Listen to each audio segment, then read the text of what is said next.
Hello. Hello and welcome.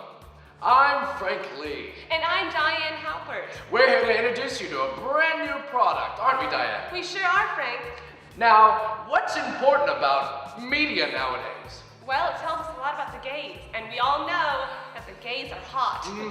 Gay people are the best They people. certainly are. Gay is the new black, everyone knows. And I'm outdated. Well, Diane, I have something that'll suit you right up. What is it, Frank? Our 5 easy steps on our 5 easy videos. And you know what those videos are called? What are It's those called How to Be Queer According to the Media. Well, gosh darn.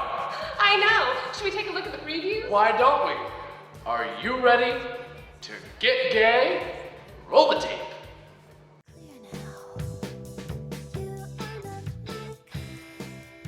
Hi everyone, it's me, Hillary Huffman, and you're watching How to Be Queer According to the Media. Yeah, so as you know, I was just nominated for a Golden Globe for my film Girls Aren't Me, directed by David O. Russell, co-starring a multitude of amazing actors. But it was a really challenging experience for sure. As you know, I usually am pretty feminine. I'm a pretty feminine girl. I'm really into fashion, and playing someone that was so mannish, just going from like a mannish woman to like a man was super challenging. And just to know what it's like for people to look at you and be like, wow, she's so unattractive. It was really hard. Like I never knew what it was like, but now I do. And making out with girls is not something that I usually enjoy. I'm super straight, woohoo, but being gay is cool, it's fine, but it's just not my thing. But it was super challenging, and I think I really deserve this Golden Globe. It was, probably the most challenging role of my career. I would rather it be from a man to a woman, just so I wouldn't have to go through the physical changes, because that was really difficult, taking it off set and just having to look so unattractive in my view. That was really difficult, but yeah, someone's got to tell these stories. Hi, this is Hillary Huffman from Girls Aren't Me, and you've been watching How to Be Queer According to the Media. Ciao.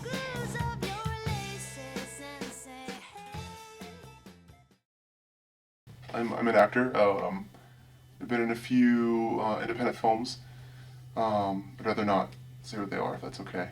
Yeah, I've been like an actor pretty much my whole life. It's like one of the only things I know how to do. I think that if I came out, I think some of the roles would dry up, and I definitely would be pigeonholed. I would definitely be typecast, and I think that it would take away from my performances because, like I said, I think people would think, oh, he's not really acting because that's just, he's just being gay. I think I have no problem with any kind of actor playing any kind of part as long as they do it justice. For me, sexuality does not factor in. What does bother me is that, come award season, actors who are heterosexual in reality playing queer characters, gays and lesbians and a lot of times transsexual characters, I feel like they get extra attention for playing, these characters just because they're straight. Plenty of gay and lesbian actors that play all kinds of roles. Gay, lesbian, heterosexual, non-specific sexual orientations that are doing great work. And I think it's just a part of the Hollywood system being really reinforcing a lot of conventions, especially in terms of sexuality and gender. Hollywood is a lot less liberal than they want to believe. In my opinion, all the liberal stuff is coming out of the independent world. I do feel like it's something kind of personal. It's not really anyone else's business, but I also don't want to come out because I think the mainstream roles that I really want, I would like to work on a few projects that have bigger budgets, and there's a few directors that mostly do mainstream work that I'd like to work with, and even bigger in the independent world as well. and I just would not be able to partake in those roles for the most part. And even if with my acting abilities, even if I was the best actor, I don't think that audiences would buy in. For example, I don't think Brokeback Mountain would have been made if it was two gay actors, because audiences would have been like, well, they're not really acting, which is bullshit. You'll black out my face, or like do something to my face. Oh yeah, sure. Okay, thanks.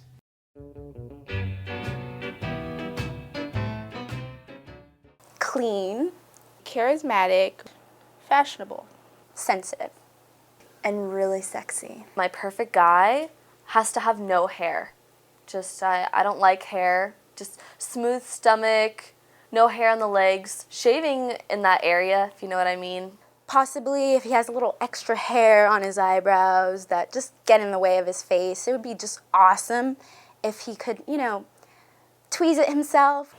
I wouldn't mind if a guy liked to get manicure and pedicures too, because I like to do that as well. I think it'd be a fun date if we went, got our nails done, and then maybe afterwards went to have some, organic salad or some vegan food. Something is just amazing about a man when he loves to have color in his skin. But I definitely don't like pale boys. It's definitely a big turn-off. I mean, who likes pale guys, Of course he goes tanning, whether it's, the summer or whether it's, it's winter, he likes to look good.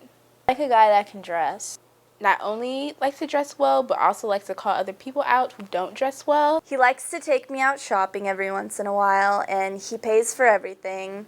And every time I buy something, I have to get his approval. He has such great fashion sense. I mean, a girl needs to have accessories and clothes to make her look nice, so why not have a man on the side that looks beautiful also? I also just love a guy who likes to watch, like A Walk to Remember or The Notebook. And especially like those really good movies like Legally Blonde, Armageddon, the classics. Just cuddle together and, drift away in the romance. The perfect man has to wear cologne. Smelling nice is divine. Definitely a big fan of Hugo Boss. It smells really, really good. Definitely lotion. I don't like dry skin because that's gross. Even though he's an athlete, he's not too rough around the edges or anything like that. He's very pretty. Like someone you could definitely, see as a soccer player, but then by night see as somebody to take out, have a cocktail with. Takes a lot of time on himself, which I personally just really value. I would marry him. I mean, if not, date him for a long time.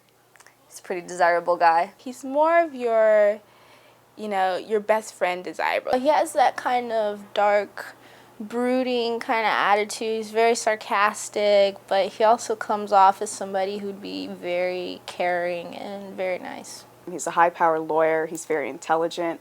He's very ambitious, and he goes after what he wants, and yet he can still be very sensitive and still be very self-conscious about his appearance, like any other person. Very much what I look for in a man when I'm thinking of who I want to spend the rest of my life with. It's an all-in-one package. We're waiting for you, Mr. Right.